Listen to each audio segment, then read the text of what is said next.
produksi itu sebesar 250.000 unit. Jadi, tarif operating yang didapat itu dengan membagi 395 juta rupiah dengan 250.000 unit, sehingga akan didapat 1.580 rupiah per unit produksi. Itu tarif BOP yang didasarkan pada unit yang diproduksi. Jadi, jika kita nanti di akhir periode, katakan di akhir periode, kita berhasil memproduksi barangnya, baik itu kurang dari atau lebih dari 250.000, apa yang terjadi? Kalau kurang dari 250.000 unit, kita bisa mengalihkan 1.580 rupiah ini, tarif ini, dengan berapapun jumlah produksi. Jika dia kurang dari 250.000 unit.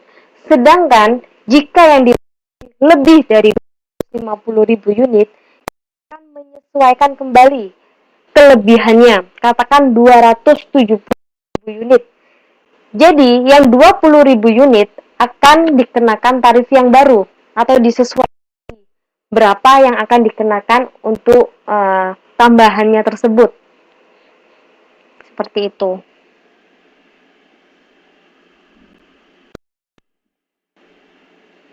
Telat gabung siapa? Oh, Waalaikumsalam Mbak Dwi. Iya, nggak apa-apa. Yang penting bergabung. Dwi. Nah, kemudian yang kedua, penentuan tarif BOP berdasarkan biaya bahan baku. Sama dengan rumus umumnya ini, yaitu BOP yang dianggarkan dibagi dengan bahasanya aneh lagi nih buku. Kos bahan baku estimasian. Jangan pakai itu. Cek aja ya semuanya. Bahasa bukunya terlalu aneh buat saya ini.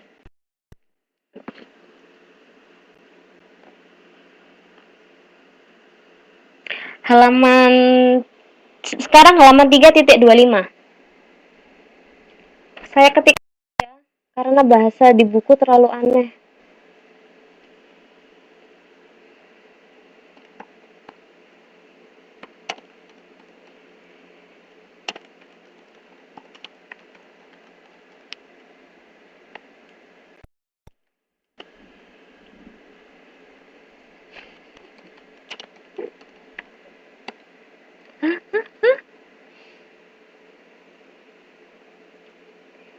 Dianggarkan dibagi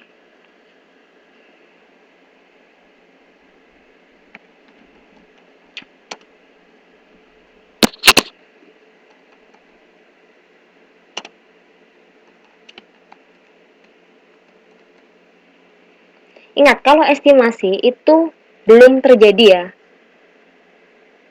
Estimasi untuk hal yang belum terjadi, estimasi, prediksi, dan lain sebagainya, itu untuk sesuatu yang belum terjadi.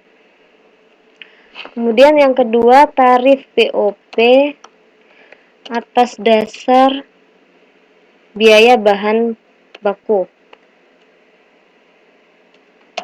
Saya singkat-singkat, paham kan ya? Biaya bahan baku, biaya tenaga kerja langsung, biaya tenaga kerja tidak langsung, seperti itu. Ya, untuk kapasitas normal itu berdasarkan estimasi. Bagaimana kita mengestimasi? Itu berdasarkan dengan data historis. Dari laporan-laporan yang terdahulu ya. Nah, untuk tarif berdasarkan biaya bahan baku, seperti yang di atas. Wow, baterai saya tinggal 10%. Tenang, ini nggak apa-apa, nggak masalah. BOP dianggarkan dibagi dengan estimasi biaya bahan baku. Seperti itu. Kemudian yang selanjutnya untuk BOP berdasarkan biaya tenaga kerja langsung.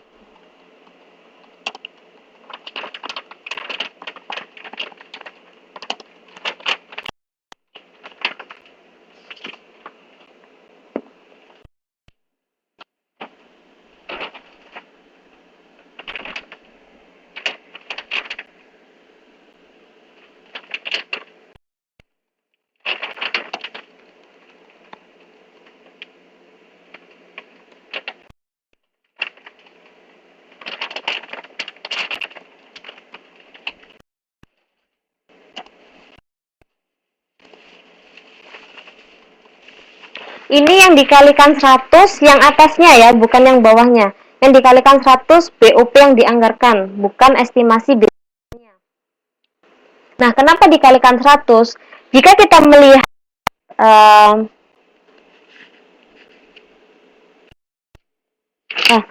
yang BOP masih biaya bahan baku ini juga dikalikan 100. Nah, kenapa dikalikan 100? Karena biaya dibagi biaya. Itu kita bisa mendapatkan angka satuan. Syukur-syukur angka atau ribuan. Tapi karena biaya dibagikan biaya, biaya dibagi biaya, itu apa ya istilahnya? Bisa 11 12 lah kita akan mendapatkan angka satuan. Itu belum bisa dijadikan tarif dasar penentuan BOP, maka kita perlu mengkalikannya dengan 100. Karena angka terkecil dalam rupiah yang kita gunakan, kalau ini menggunakan rupiah, itu 100. 100 rupiah kan terkecil di kita. Nah, kalau kalian menggunakan dolar, bisa gunakan itu, 1 dolar. Seperti itu. Nah, kenapa yang untuk BOP, penentuan tarif BOP berdasarkan unit produksi tidak dikalikan 100? Karena itu yang dibagi BOP yang dianggarkan itu dibagi dengan unit yang diproduksi, bukan jumlah dari berapa biaya untuk unit yang diproduksi, melainkan unit yang diproduksinya. Jadi kita bisa mendapatkan jumlah atau angka yang relevan dengan satuan mata uang, seperti itu. Nah, untuk jam tenaga kerja langsung yang nomor 4 di halaman 3.27, saya nggak perlu mengetikkan lagi ya, bisa dilihat untuk penentuan tarif overhead berdasarkan kerja langsung, dia dengan membagi BOP yang dianggarkan dengan estimasi jam kerja langsung. Nah, itu juga tidak dikalikan dengan 100.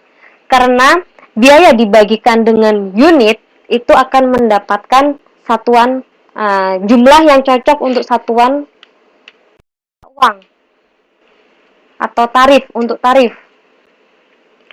Begitu juga dengan jam mesin, tidak perlu dikalikan dengan 100.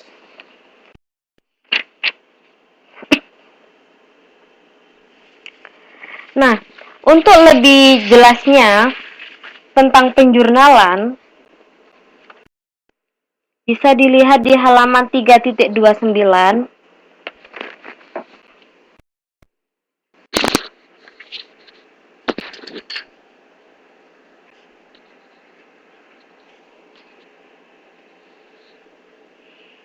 Itu overhead. 7%. Oke. Jadi didapatkan biaya overhead pabrik yang dibebankan sebesar 380 juta rupiah. Jadi bagaimana penjurnalannya? BDP dalam proses atau produk dalam proses pada overhead yang dibebankan sejumlah 380 juta rupiah. Kemudian bagaimana penjurnalan untuk mencatat overhead pabrik sesungguhnya? Jadi kita harus mencatat macam-macam rekening yang dikredit atau biaya-biaya yang terjadi itu ya. Kemudian diakumulasikan dan dimasukkan rekening yang namanya overhead pabrik kendali atau overhead pabrik yang sesungguhnya. Saya jarang mengetahui nama akun overhead pabrik. Yang umum digunakan itu overhead pabrik sesungguhnya, biaya overhead pabrik sesungguhnya.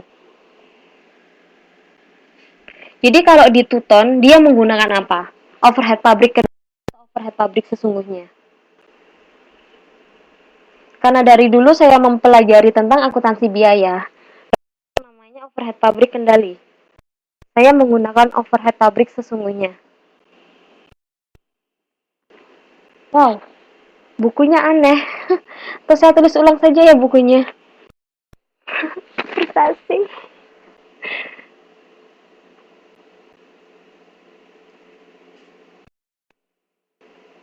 Nah, kemudian secara periodik atau secara berkala, akun overhead pabrik yang dibebankan ini akan disesuaikan atau akan dikredit pada overhead pabrik yang seperti contoh yang sudah saya jelaskan sebelumnya. Nah, tujuannya itu untuk saling menghapus saldo masing-masing akun tersebut. Jadi untuk mengenolkan lagi, karena dia beban. Bukan mengenolkan sih, untuk membebankan ya.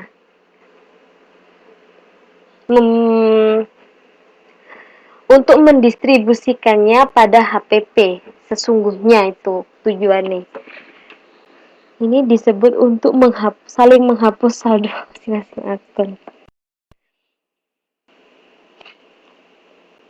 Jadi jurnal yang digunakan itu overhead pabrik yang diberikan terhadap overhead pabrik yang sesungguhnya.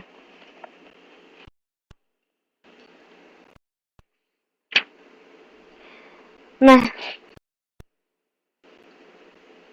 terakhir untuk jurnal yang tersebut sesuai dengan contoh yang ada dalam modul, biaya overhead pabrik yang dibebankan diketahui sejumlah 380 juta rupiah. Jadi jurnalnya overhead pabrik dibebankan pada overhead pabrik sesungguhnya sebesar 380 juta rupiah. Bahasa gaul. Bukan. Dia ini buku translatean kayaknya. Ditranslate sekenanya nih.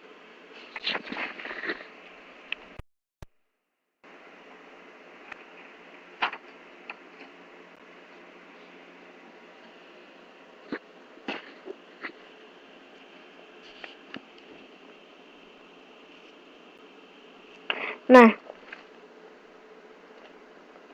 di halaman 3.3 itu ada jurnal untuk mencatat selisih dari BOP dan BOP yang dibebankan. Kalau di sini dia dijadikan satu, bisa dipisah, terserah. Jadi jika dia selisihnya biaya overhead pabrik sesungguhnya lebih dari biaya overhead yang dibebankan, maka jurnal yang catat itu adalah overhead pabrik yang dibebankan, kemudian selisih kurangnya berapa, itu dicatat pada overhead pabrik sesungguhnya. Kemudian jika dia overhead pabrik sesungguhnya kurang dari overhead pabrik yang dibebankan, maka akan dicatat atau di jurnal berikut. Jadi overhead pabrik yang dibebankan itu di debit, kemudian kreditnya overhead pabrik sesungguhnya, dan selisih lebih dari overhead pabrik hutan. Seperti itu. Contohnya ada di 32. Nah, di situ jadi perusahaan ingin memperlakukan selisih biaya overhead, selisih biaya pabrik tersebut dimasukkan langsung pada produk dalam proses. Tadi bisa dimasukkan ke produk dalam proses, persediaan produk jadi, dan juga HPP. Nah, perusahaan ini yang dicontohkan, dia dimasukkan pada produk